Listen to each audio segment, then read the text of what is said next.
Banana. Luto na po tayo ng banana pang merienda tayo. Walang ibang maisip, banana lang.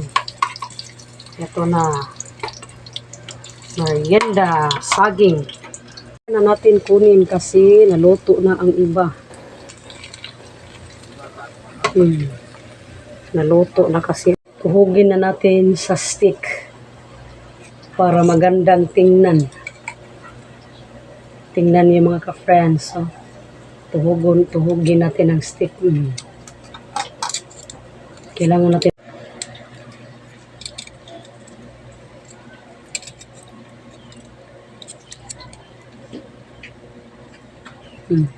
Kain na po tayo. Harap. Ito na oh. Dami na naluto ng saging. Bye-bye. Thank you for watching. Enjoy lang po tayo.